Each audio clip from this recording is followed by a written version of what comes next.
So now I want to introduce Steffi and tell you a little more about why she's here. She's an IFS therapist, but also a climate psychologist, a writer, facilitator who works at the intersection of climate change, mental health, and systems thinking. She's the founder and director of the Center for Climate Psychology and brings over 25 years of experience in systemic change practice and trauma therapy to her work.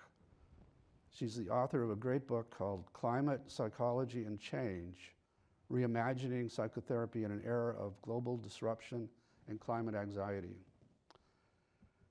That book features chapters from leading voices like Francis Weller and Thomas Hubel. And the book reckons with the ways power, colonialism, and capitalism intersect with Western psychology and the climate crisis. She's worked with national governments, global financial institutions, large NGOs, and the Council of Europe to prepare leaders. So please help me welcome Steffi Benara.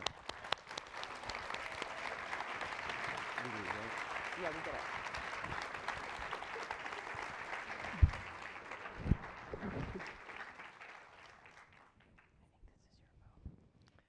Hello. There's a lot of you. And thank you so much, Dick, for this introduction and for inviting me to be here. And it's just been such a pleasure to just see how many of us are here today, and what a testament that is to all the seeds that Dick has sown, and to hear that there's a really rich ecology that is now just growing of its own. And it's a real pleasure to be part of that. And thank you also to Ashley for organizing this and allowing us to be here together. And I also want to extend a very warm welcome to all the possibilities that sit with us as we meet in this time of upheaval. I want to welcome our human beauty and our capacity, our fierce capacity to love. And welcome also to our vulnerability, to our fears, our fallibility, and our shadow sides. Welcome to our numbness, our capacity to dissociate, and our ability to forget. So these are adaptations to an ailing culture. And when we are in touch with them, we are also in touch with the wounded or the wounds in the culture. So welcome to every part of us, the known and the unknown. Welcome to everything that is unnamed, forgotten, and exiled, the parts in us and in the collective culture that have not been welcomed. Welcome to our delicate, warm, breathing bodies, and welcome to the scars and the wounds in them. And welcome to the land that holds and supports us as we meet. And welcome also to the scars and the wounds that have been inflicted upon this land. So let's not turn away from that either. And welcome to the more than human life that surrounds us and that actually lives within us as we're here today. The more than human in us makes this moment possible. Without it, we would not be alive. So let's not forget that our bodies are made up of more non-human organisms than human cells. So welcome to the non-human that is here amongst us too.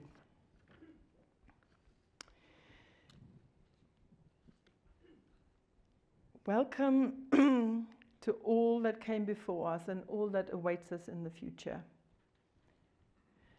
So I take some time to welcome everything, because when we forget and we exile something that we don't like, that feels too heavy and too burdensome, then it doesn't mean that it goes away, it just means that we're no longer in relationship with it. And of course we know that as IFS therapists.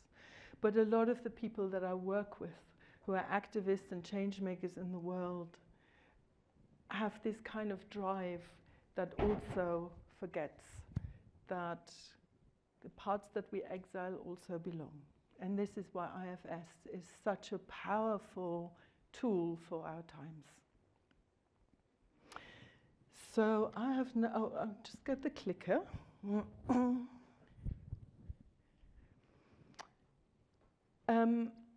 I'm here today as an extreme introvert who has really shy parts. And each time I wonder, what am I doing here, standing in front of so many people? And my story began really when, for years, I exiled the parts of me that were affected by everything that I heard on the news. And my moment of waking up was not being like in a dramatic flood or storm. It was watching my 4-year-old daughter sleep. And I don't know if you know this bittersweet moment of love where we also have a taste of loss. And it was in that moment that there's a clear before and after for me, where suddenly everything that I had stored safely in the realm of cognitive statistics came flooding in. And that's why I'm here today. And that's why I need my notes, because partly also being a menopausal woman.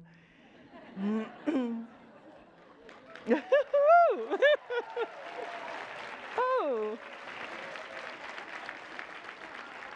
Welcome to menopause as well.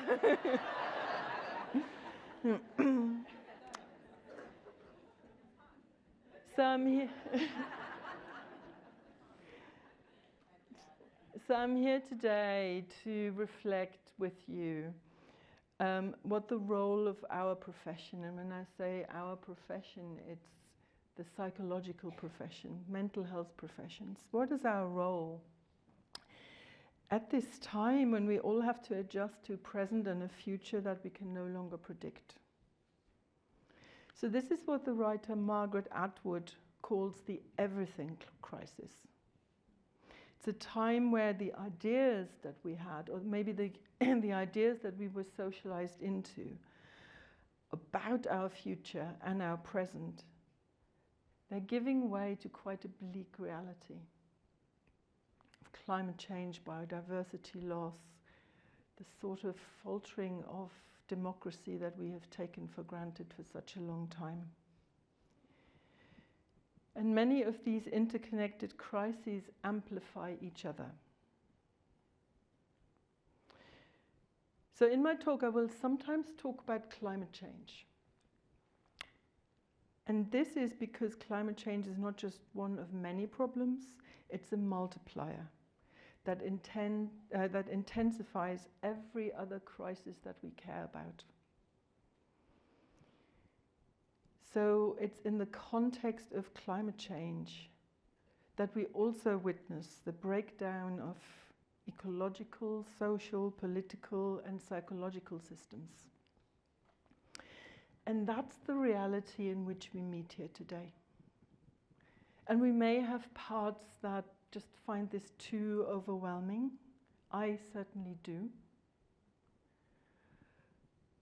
But whether we turn up for this or not, it doesn't change that these are the conditions in which we're here today. And so I'm here today to ask what is asked of us at this time. How do we show up? And of course, that is, how do we show up personally, but also how do we show up professionally? What does this mean? At a time when the old arrangements are no longer working, and maybe they never have. Our hyper-individualized culture is confronted with global problems that cannot be solved from an individualistic stance anymore. The world we built with our extraordinary technical genius no longer provides the answers that we need to face complex problems.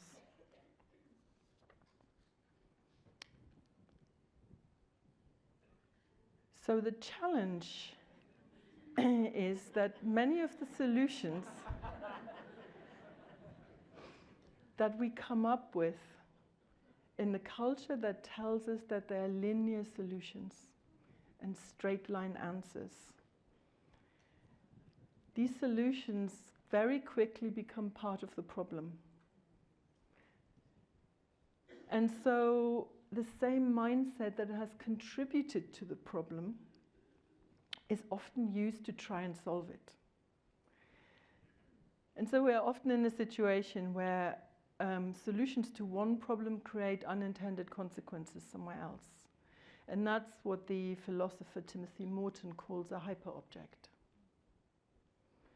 So it's something, a problem that is so vast and so complex that it can never really fully be seen. We can't see the edge of it. But that doesn't mean that we can just switch off and say, well, there's nothing I can do anyway, so I might as well just focus here. So we are all affected, and we all co-create the conditions that we struggle with at the same time. Some, of course, more than others. But nobody is external to the culture we live in.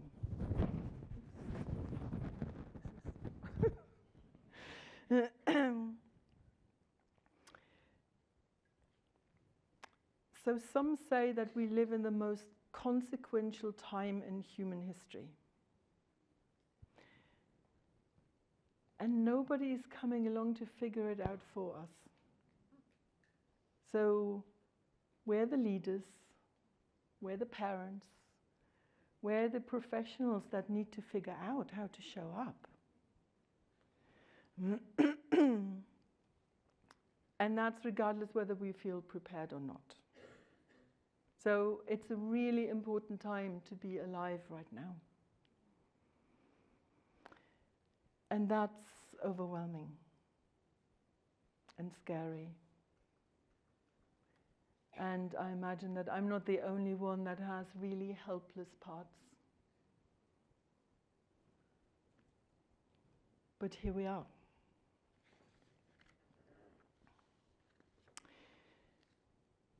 So what I present to you today is not just based on my own thinking. A few years ago, so after this moment of waking up that whatever I read in the papers is personal, I started to, well, actually, I started to cry for months. Suddenly all of the stored up and exiled parts came rushing in. And I turned to the people that I usually turn to. And I noticed a very strange thing, that whilst they were prepared to be of support to me with other problems, suddenly there was this strange atmosphere where the subject was very quickly changed. And this was true as well for therapists, therapist friends, supervisors. So we're in a time where there's also a socially constructed silence around something that feels too heavy to name. And so again, I'm here to put words to something, because without using words, it is very difficult to know what we're actually grappling with. So I started to write, and I wrote academic articles that nobody read. But at some point, several years down the line of feeling I'm just writing into this vacuum, somebody reached out to me, and that somebody then got a few people, and I joined something called, an organization called the Climate Psychology Alliance, and suddenly there were 100 of us. So I'm here because at some point I reached out to 34 leading thinkers at the intersection of psychology and systems thinking.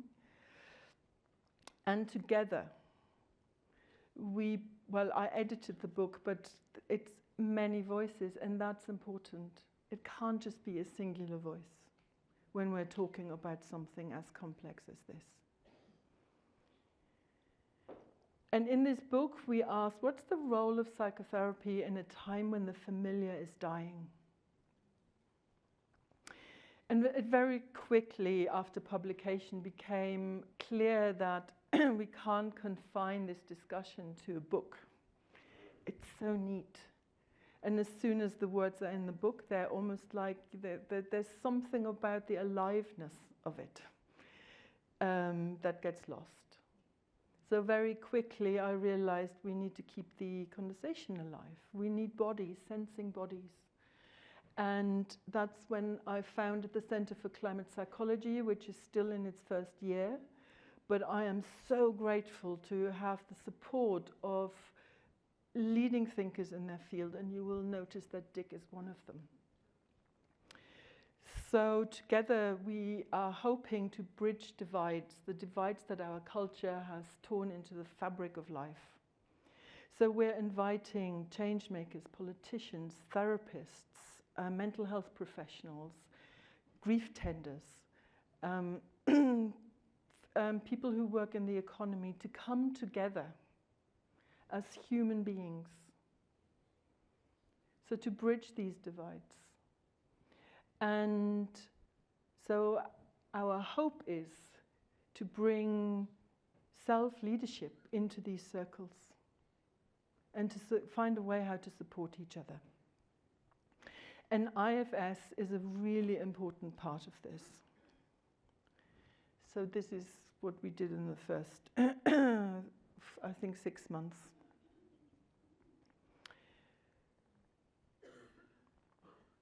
So what I'm presenting today is based, as I said, not just on me, but countless individuals from which I have learned, and also whose ideas I want to bring here today.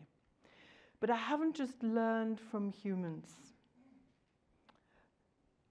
Many of my teachers include the more than human world. So, and include insights that came to me when I walked along the River Ouse in East Sussex in England, where I live, sitting under a ginkgo tree near my home, and spending a lot of hours visiting wounded places in towns and cities around where I live, and bringing my own wounds to wounds in the land, and noticing that really there is no division. So if climate change changes everything, as Naomi Klein suggests, then maybe everything has to change. But what does that mean for our profession? Who or what needs to change? And how do we determine that? So is our role simply to support our clients through turbulent times? Or is there something more that we're asked to do? Is there something in our professional identities and theories and perceptions? Our perceptions of what it means to be human that needs to change. So I'm here with this question. How might our profession unintentionally collude with a paradigm that is costing us life on Earth? And I mean, there's lots to say about that, but just for the sake of this hour, I want to address this from 3 different lenses. From colonialism, from anthropocentrism, so human-centeredness, and from individualism. And I am going to talk about our profession. And some of your parts may be triggered by that. And you may want to point out that, hang on a moment, I don't do that. And that's probably true. So that it's always difficult to generalize. But I hope that you can bear with me, because what I'm talking about is the dominant trend.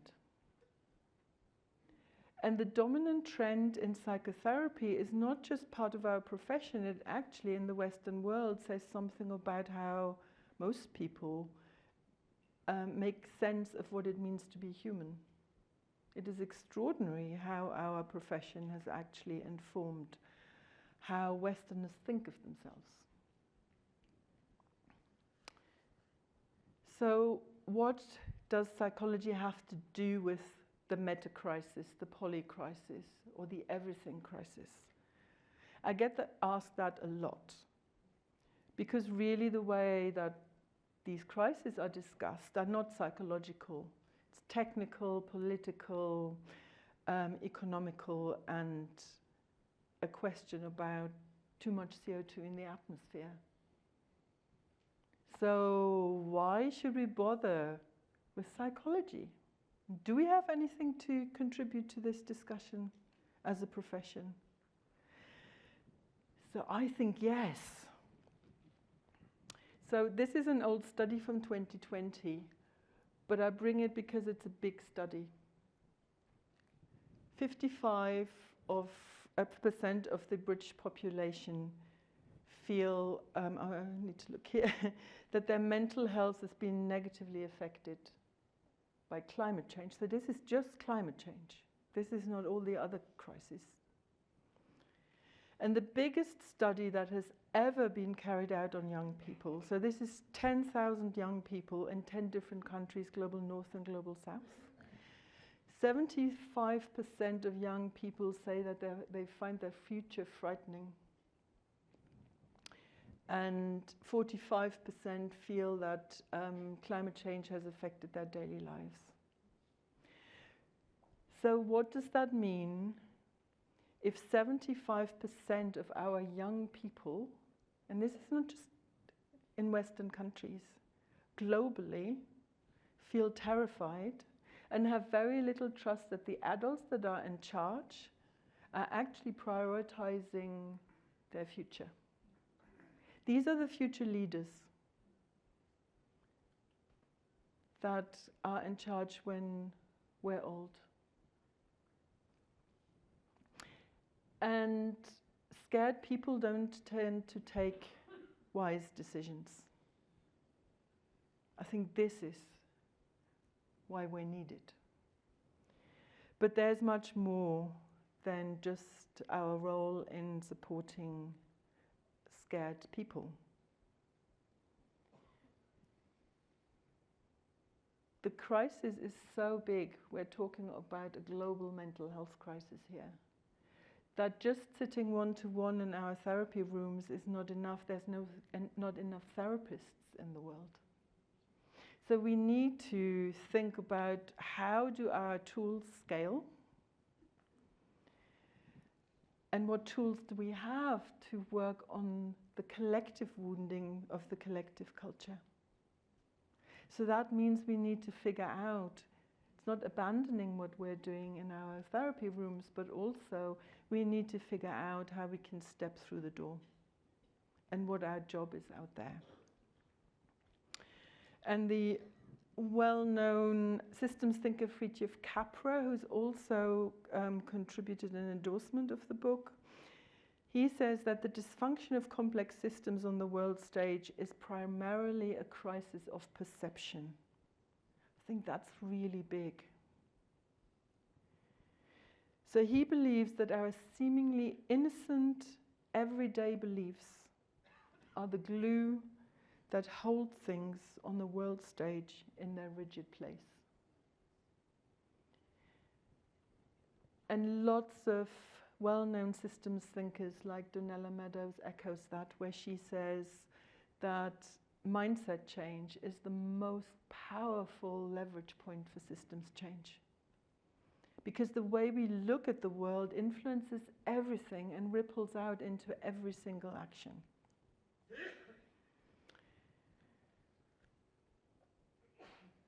So that's where we can support a shift of perspective, because what we're trained to do is helping people to shift their perspective. We know something about that. And that's something that is utterly needed in order for the collective parts not to wreak havoc when people are scared. When people are scared, it is very understandable that leaders that make promises that are too good to be true become quite appealing. But before we can confidently help others, and we know that too in our profession, before we can help others, we need to have done some work on ourselves. And this is now not just where I'm talking about ourselves individually, it's we need to have looked at our profession, our own mindset with which we look at the world. So in Western culture, we mostly view good mental health as the ability to function symptom-free within a given system. And as therapists, we often see therapeutic success in people being able to return to symptom-free functioning. But what if the symptoms that people experience are healthy responses to a deeply unhealthy culture?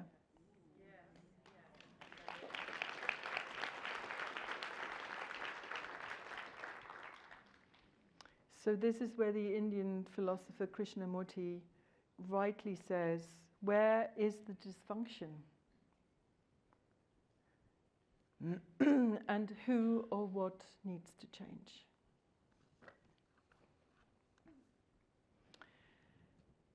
So I want to talk about IFS in particular. I think IFS offers us a powerful map. So its systemic lens allows us to widen the aperture and to see the interconnection between the individual client and the larger systems. It allows us to see the connection between personal burdens and cultural burdens, and between individual self-leadership and collective self-energy.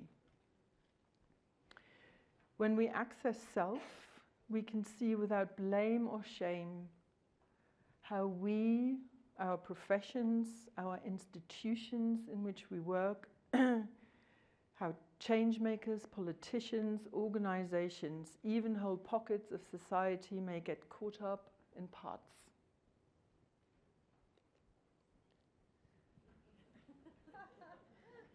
So I also want to credit Alan Bolden, who has made some beautiful drawings to bring IFS parts, or to illustrate IFS parts in work with change makers, really. So this will be a book at some point, and these are the illustrations already. So our various firefighters work hard to protect us from the violence and destruction that we both suffer from, but that we also perpetrate in our innocent-seeming daily lives. So somebody once said we have become colonizers and colonized at the same time in Western culture. And our manager parts often have no choice but to learn the rules and expectations of the culture that we live in, even if we're critical of that culture. Their role is to keep us safe by helping us to fit in. And as I said, nobody can be outside of the culture. And in order to fit into Western society, we all have to exile whole aspects of our rich human ecology. We're all required to disconnect from our embodied sensual experience of life, from our vulnerability and our sense of interdependence, and our living relationship with the more than human world. And this is not an individual choice. It is the collective price that we pay for our sense of belonging within this culture. And we are all a product of its influence. And that's why it's so important to shine a light of awareness about how we might collude with this culture. So let's have a little look at colonialism. The Harvard professor Joseph Henrich would probably suggest that all of us here, as we sit here, and everybody watching at home, is weird. And by that, he doesn't mean to offend anyone. What he wants to say or point out is that all of us have been raised in a system. Oops. It's gone. No. So how do I go back? What I want to say is there's a lot to say about understanding the culture and shining a light on it. And obviously I don't have time to spell it all out. So I would really recommend to you Vanessa Andreotti, and so she writes under the name Vanessa Machado de Oliveira, has written 2 excellent books that I would really recommend: Hospicing Modernity and Outgrowing Modernity. And then obviously the kind of the book that we published, Climate Psychology and Change. So but let's go back to weird cultures. What he suggests is that we've all been socialized into a culture that is Western, educated, industrialized, rich, and democratic. And his research shows that individuals who have been socialized into that culture tend to exhibit some very specific psychological characteristics.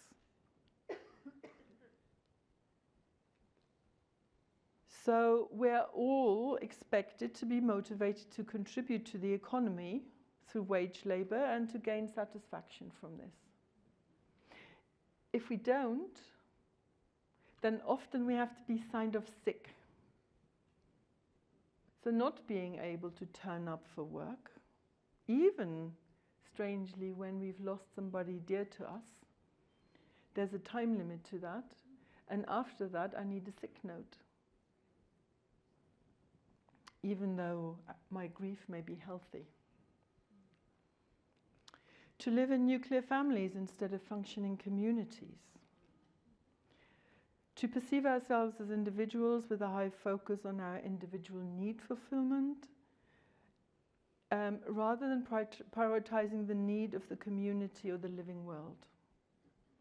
And here I want to also mention Jeanette Armstrong, an indigenous elder, who says that Western societies are a pyramid where the individual is on top, I'm closest to myself, then my immediate social network, families and friends, and then all of my relations. Comes at the bottom. Whereas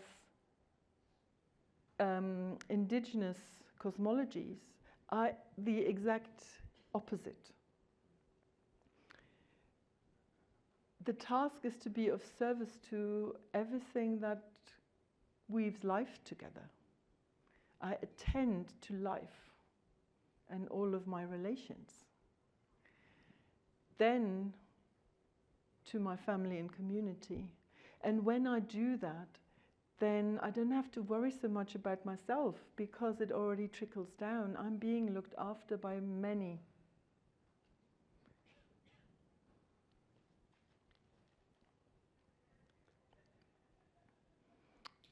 where am I? So our sense of identity is often defined by our achievements rather than our relationships. We introduce ourselves with a job description rather than saying, I am Steffi, I'm a mother, I'm a daughter, I am a partner, I'm a neighbor, I'm a member of a community. This is stuff that we go, yeah, whatever, but what do you do?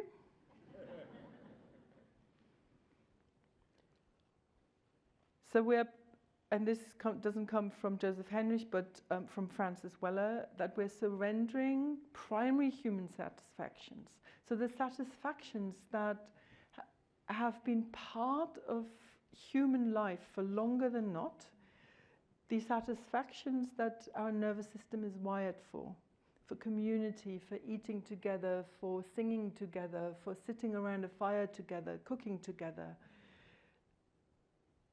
being in ceremony, being a member of a community. These satisfactions, we're expected in Western culture to surrender them for secondary satisfactions of prestige, power, possessions. And these satisfactions can't really lodge in our nervous system. So they just disappear. And it means we need to have more and more and more of it. And it leaves us hungry, it doesn't nourish us. And from that hunger, we risk devouring the world whilst still being hungry. And that's what the eco-psychologist Mary Jane Rust in the book describes as we all live in a giant eating disorder.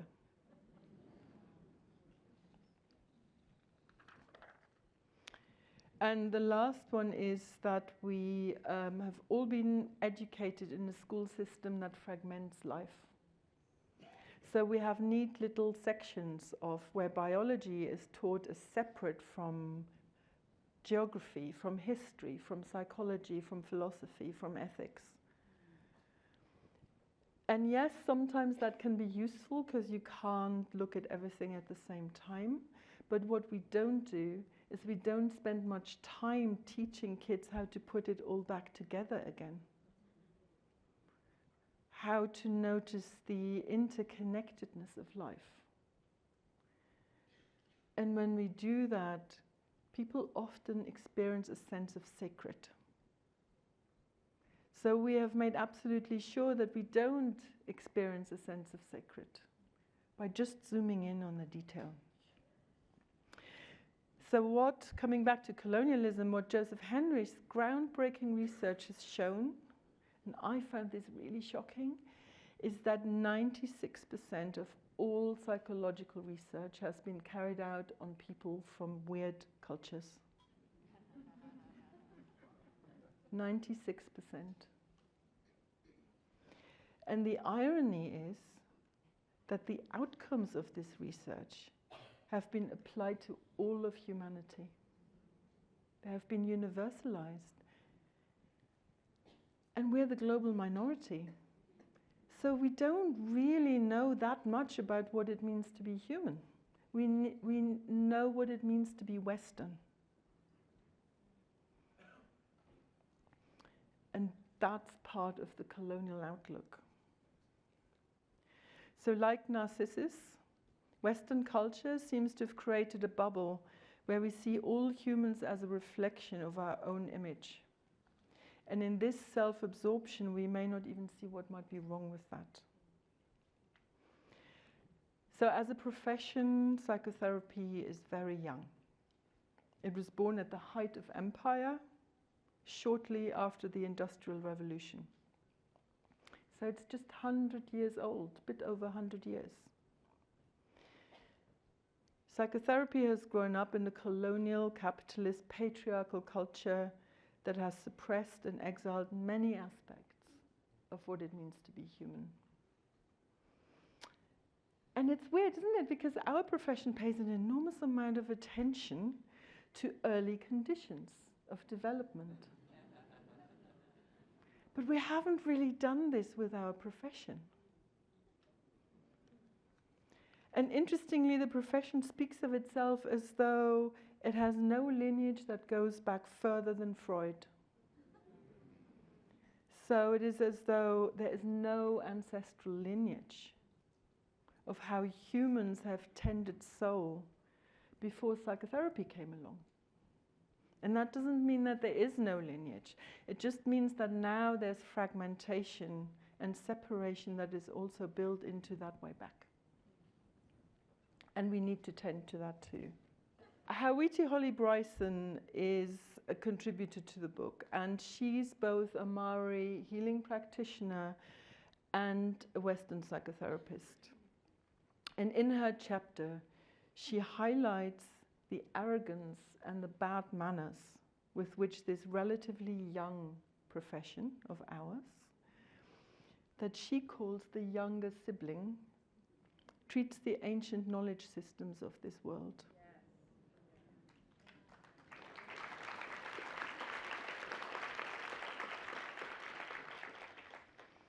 So older cultures' knowledge systems are treated as inferior, non-scientific, non-evidence-based. And therefore they're seen as unprofessional. In contrast to modern psychotherapy, that presents itself as universally true, as we've seen. So in her chapter, Hawiti Holly Bryson points out that the removal of the oppressive nature and the oppressive history and the grandiose claims of science-based universality are in fact culturally specific, and that they are signs that show how deeply the profession is shaped by Western paradigms. And still to this day, indigenous practitioners all over the world have to translate or suppress their worldview in order to fit into Western professional settings. So she says that she has to practice with a white sock and a brown sock. And whilst the brown sock is accepting of the white sock, it is not the other way around. So her cultural traditions are not welcome in our profession. So she painfully highlights how the Western psychological theories that we cherish and that are also, I don't want to dismiss them, but they're historically rooted in colonial trauma and oppression. Around the birth of psychotherapy, indigenous healing lineages were excluded, punished, erased all over the world. So she cites the New Zealand's Tohunga Suppression Act, which was in place until 1962, that banned, and these were obviously all over the colonized world, but it criminalized traditional healers and directly targeted older therapeutic traditions. So when we speak proudly of Western theories and quote them as universal science and evidence-based, we have to also remember that we're standing on ground that has been cleared by violence and oppression. What counts as professional is defined against the erasure of other traditions. So to decolonize psychotherapy is therefore not just about inviting brown and black bodies to the table. It is about changing the rules and the conversations that are possible at the table.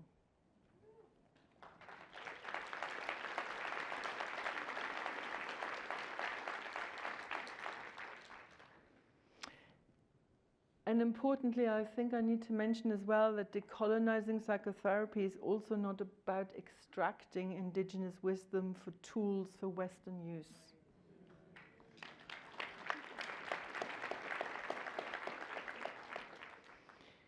It is about dismantling power structures that keep Western psychology at the center. It is about creating conditions where multiple cosmologies can coexist in mutual respect. And this is not easy. especially because the efforts of the Western culture to export its product have been really successful. And so weird cultures have exported their mindset all over the world. So I don't know if you know Bayo Akamulafe. He's a Nigerian, well, now philosopher, but psychotherapist, and he's got a doctorate in psychology, which he got from going to Nigerian university.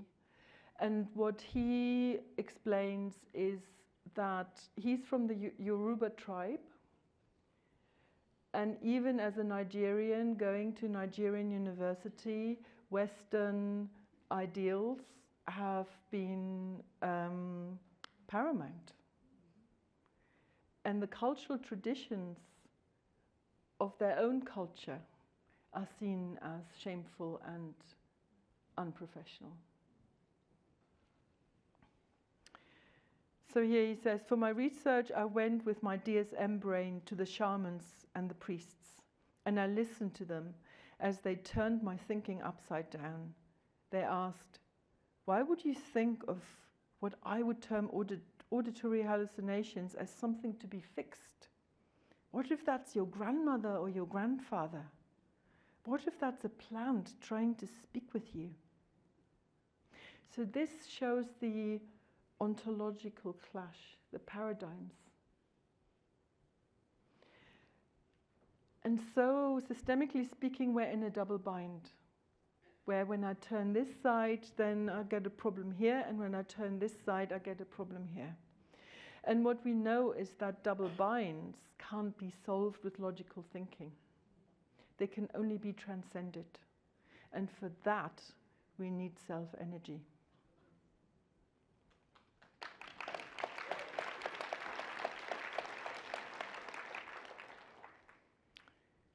So we need to ask questions about what kinds of perceptions are considered legitimate or illegitimate.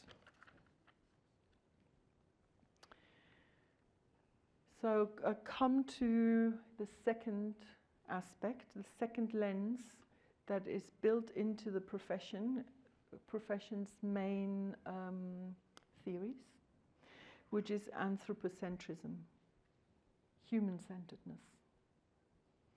So on the whole, the dominant Western culture mostly sees the world from a perspective that places us, human species, on top of the pile and all else beneath.